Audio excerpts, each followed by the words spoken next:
To be honest, I just recently got out of a relationship that was very toxic. She ended up using a lot of my money, and that's why I haven't been able to pay rent. I was choosing to keep her happy over paying rent, kind of screwing myself. You're talking to us, Your Honor? Yes. Okay. We had originally made an agreement with the owner, the father, Reno Santori. Anyways, it was just a verbal agreement. We shook on it. Starting with Mr. Angus, a tenant who's facing eviction over unpaid thousands in rent arrears, admitting he chose love over his responsibility. Let's see how the judge handles this. Memory Lane's Mobile Home Park versus Tristan Angus and any other occupants at Lot 211. The manager, Chris Corpening, is here. Mr. John Bush is here on behalf of the park. And Bettina Emery, our Keystone Hara advocate, is also connected on the feed. Mr. Angus, we are on YouTube and we're on Zoom, and this is being recorded. This is a demand for non-payment of rent. They allege that your rent is $855 per month and it's substantially in arrears, which we'll get to here in a minute. The law requires that I advise you of your rights as a defendant in a landlord-tenant proceeding. I do this a lot. I'm going to do it about 8 or 12 times today, but as a defendant in a landlord-tenant proceeding, including non-payment of rent, you have the following legal rights. You have the right to obtain counsel for representation in this matter. If you cannot afford an attorney, a legal aid attorney may be available to help you. You have a right to a trial by a jury or by the court. If the action is for non-payment of rent, the Michigan Department of Health and Human Services, in our case Keystone, or other federal or state program may be able to assist you with payment or some or all of the rent. Defendants do not need a judgment to receive assistance from Keystone. Summons and complaint are sufficient. If the plaintiff is agreeable, the Citizens Mediation Services, Inc. may be available as a possible source of case resolution. If both parties are agreeable, the court can facilitate that mediation. If you do reach an agreement with the plaintiff and a consent judgment is entered by the court, you will waive the rights listed above but have the following additional rights. The judgment may not be enforced until 3 business days have passed. You may move to set aside this judgment within those 3 days if you misunderstood what you consented to or what you were waiving. Your motion to set aside the judgment will be set for a landlord-tenant hearing. However, if the judge does not find in your favor, the original judgment would stand. As I indicated, this is filed as a demand for non-payment of rent. Rent's $855 per month. There are some other expenses in there also. Ms. Corpening, what's the current arrearage? Your Honor, it's $3,704.05. Through April? Yes, sir. So we'd add another $855 for May, 3704.05 plus 855 is $4,559.05. As I indicated, our Hara advocate is here from Keystone. Ms. Emery, have you had any contact with this party? No, sir, I have not. The law requires that I adjourn this matter. In March, they changed the rules again, and in non-payment of rent cases, I have to grant a 30-day adjournment to allow Keystone time to process the paperwork and see if they're eligible. Mr. Angus, what's your position here? To be honest, I just recently got out of a relationship that was very toxic. She ended up using a lot of my money, and that's why I haven't been able to pay rent. I was choosing to keep her happy over paying rent, kind of screwing myself, but now I'm no longer in that relationship. I actually, last night, I don't know if they've been to the office yet this morning, but last night I dropped off a check for $1,000 and a note about it. I was willing to give them $1,000 a week because my job, I make about $1,200, $1,300 a week, and I left a note saying I'd be willing to be able to pay $1,000 a week until I'm out of the debt. So it should only take, and then including that check check that I dropped off this morning or last night. And I don't know if they got that or if she's aware of that yet, but that's, All right, I well, really don't have any excuse. okay, well, you might be eligible for some assistance from Keystone. And I would encourage, you can certainly pay your rent yourself if you get a tax refund or a stimulus check or a bonus But from work. yeah, and I was also waiting on the stimulus check and my tax refund to help this, but they've yet to come. And I don't know what's going on with those. They're taking longer than normal, but I'm, yeah, so go ahead. Sorry, I didn't mean to interrupt you. Well, the law requires that I set this for at least a 30-day adjournment. John, we're a little squinched here because Monday, May 31st would be the 30th day. That's Memorial Day. The courthouse is closed. Friday, the 4th, I won't be here. I'm So going to be that's- going, also, Your Honor. You going to Mackinac Island? No, I think hoping on Michigan. All right. I won't be here that day, but I'll be here on Monday the 7th to Monday, June 7th. Let me look at the calendar again and see what times are available. Well, certainly, if he can pick up $1,000 a week or whatever, he may be close to being paid off. He's going to be in great shape, but he may be eligible for some help. To be honest, I mean, I'm more than, like, don't get me wrong, like, I would like help, but I did the damage myself. I'm able to pay it off. I'm just need to start. I started, you know what I mean? I just need to start it somewhere. All right. Well, I'm going to continue this to Monday, June 7th at 1:15. If you pay everything off, it's $4,559 through May. Then we don't need to have a hearing. If you don't, now nothing prohibits you from contacting Keystone and see if you're eligible for some assistance. I encourage you to do that, but you don't have to. If you get a $3,000 tax refund and a couple of good weeks at work, you're caught up and you just start over again on the 1st of May. But I will recommend defendant to contact Keystone. All right, stay in contact with Miss Corpening. She does a good job of running the show over there, and let her know what your intentions are. She'll probably find that $1,000 check, which shows good faith in your part, which reduces the $4,500 to $3,500. You got a plan to get this resolved, and if you do, then we'll be in good shape. If you don't, we'll have further hearing on June 7th at 1:15.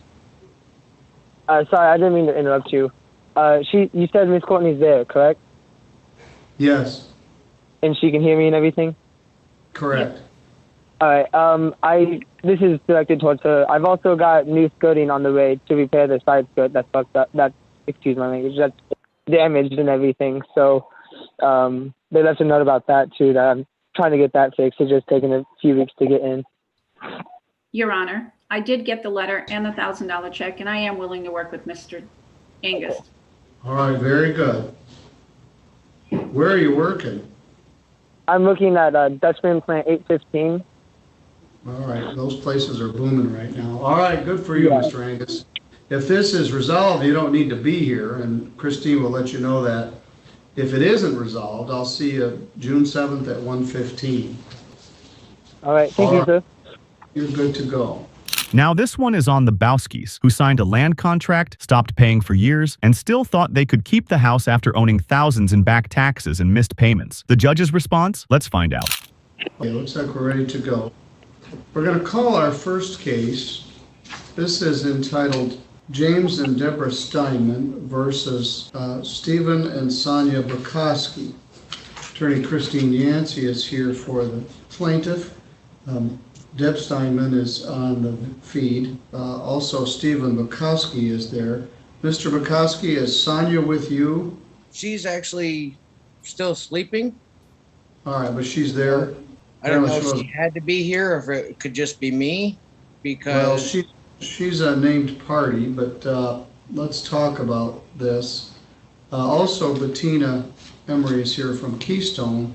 This is a termination of tenancy. It's a land contract forfeiture, so it's a little different There's a land contract between the Bukowskis and the Steinmans that the Steinmans say is in arrears. The law requires, Mr. Bukowski, that I advise you of these rights. I'm sorry she's sleeping through this proceeding, but I'm not going to wake her up to do it.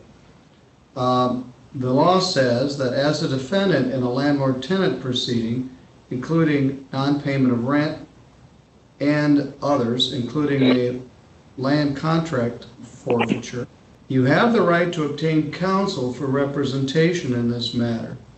If you cannot afford an attorney, a legal aid attorney may be available to help you. You have the right to a trial by a jury or by the court. If the action is for non-payment of rent, the Michigan Department of Health and Human Services, Keystone, could help you with the rent.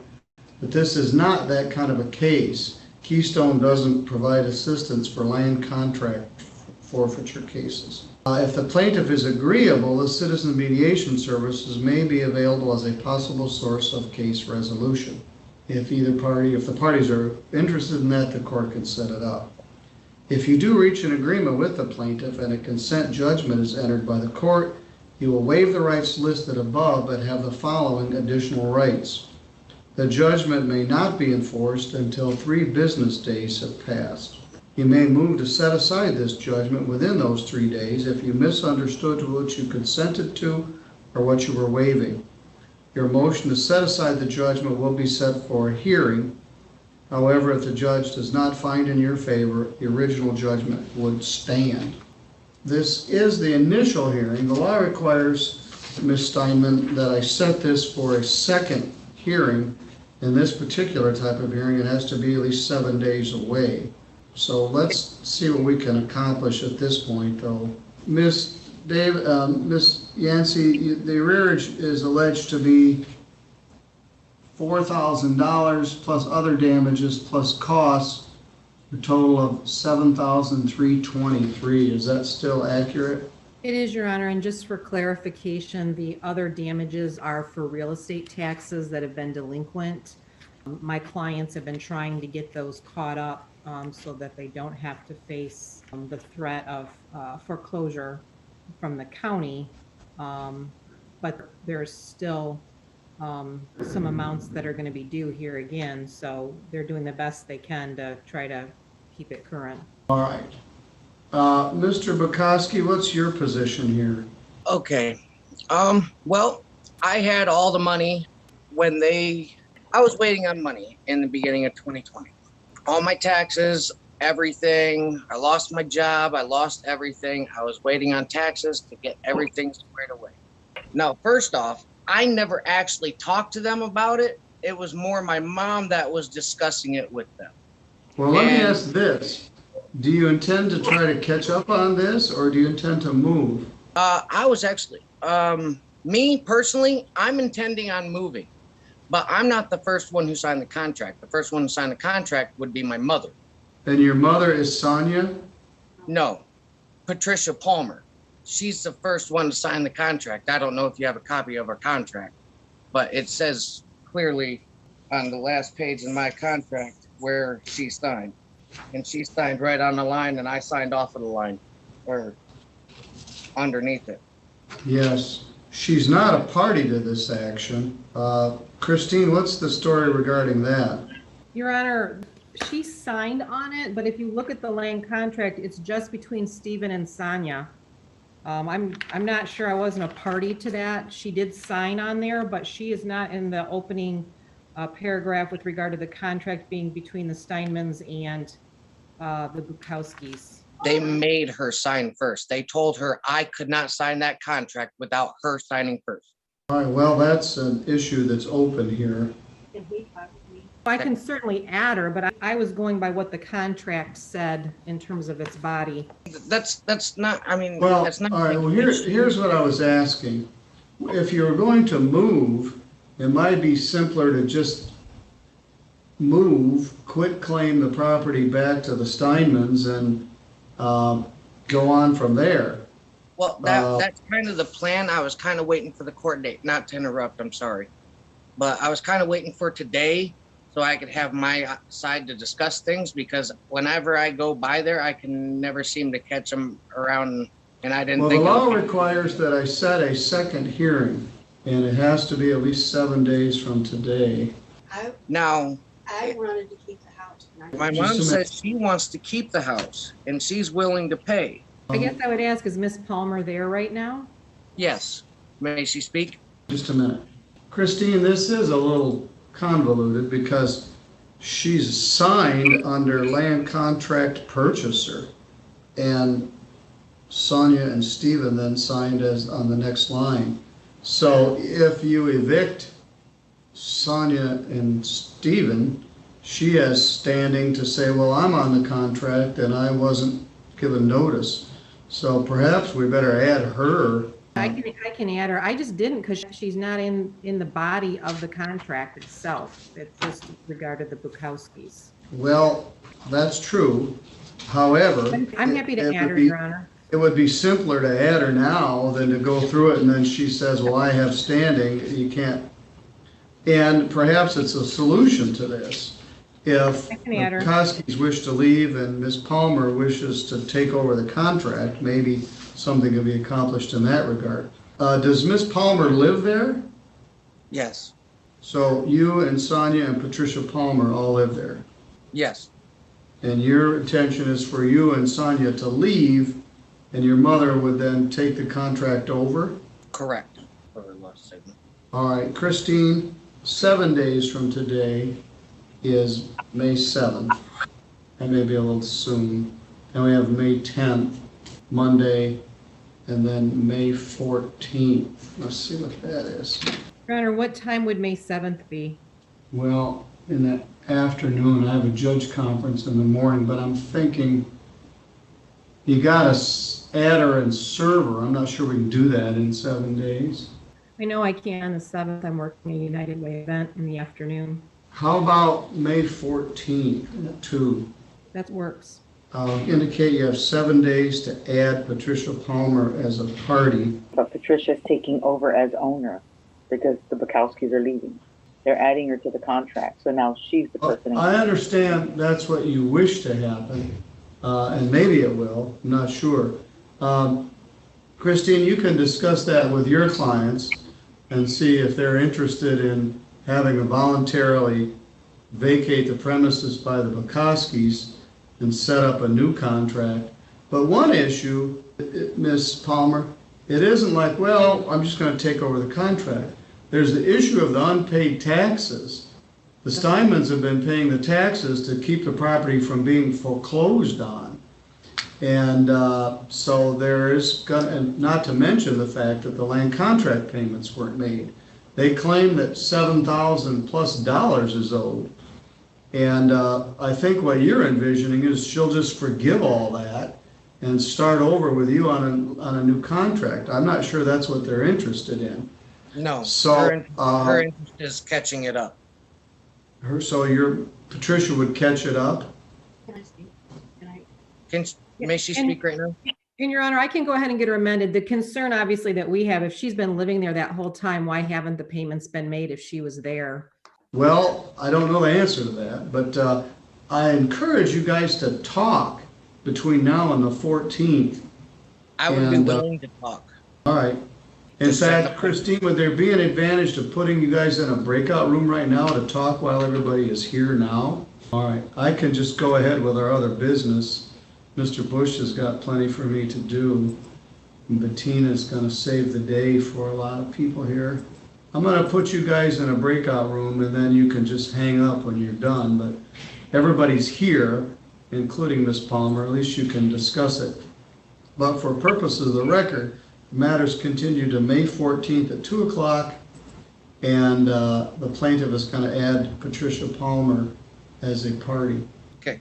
All right. I'll see. And finally, we have Mr. Hughes and Ms. Jacobs, who ran apartments for a decade on a handshake deal, then stopped paying rent entirely while still refusing to move out, forcing the landlord to take them to court. Let's watch this. And it is Green Valley Apartments versus Ron Hughes and Lisa Jacobs. And I don't think I got one of those sheets on this one. You did not, Your Honor. This is a termination of tenancy, not a non-payment. Oh, yes, it is. Yes, it is. Green Valley Apartments. This is a termination of tenancy.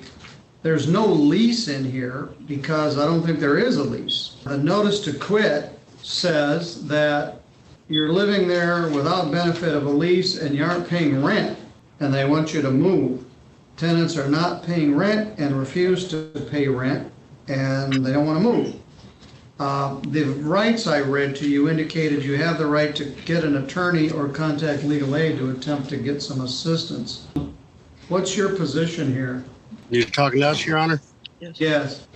Okay. We had originally made an agreement with the owner, the father, Reno Santori. Anyways, it was just a verbal agreement. We shook on it. And we'd ran the apartments for a decade. My girlfriend did. She was the manager. He had me out working on the grounds crew at the golf course and doing maintenance at the apartment buildings. Anyways, Mark became CEO a couple years back, and I was injured last year. At the end of the season, I hurt my back out working on the golf course, and this is all trying to sweep us under the rug and make us look bad, which we're not bad people, Your Honor.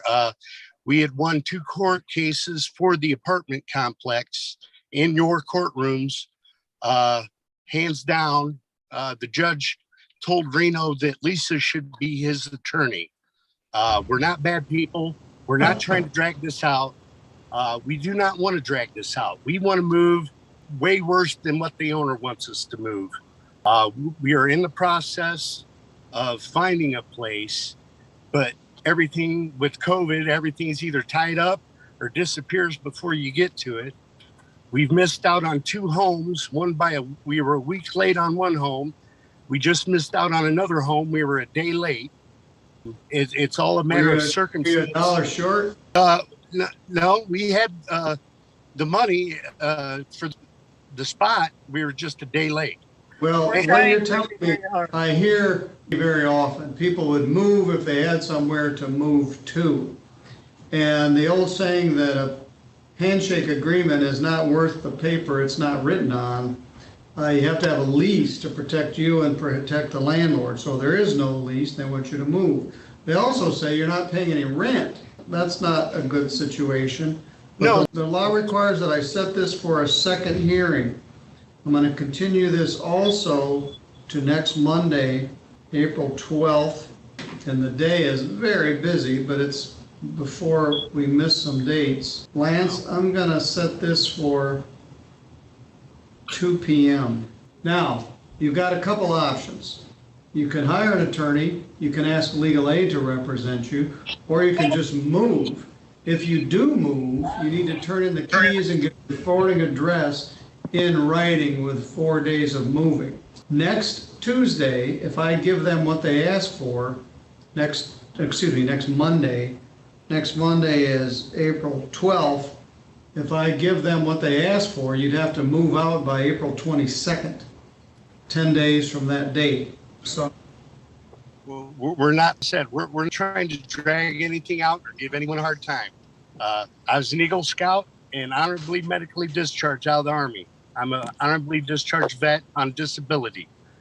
Because of my hurt back, I was kind of, I know, I'm just praying we find a place, is all I'm praying. That's all we're working for. All right, well, we'll hear more about this next Monday, April 12th at 2 p.m. All right, do you have any questions? No, sir. Hopefully we'll have some better news by then. All right, thank you.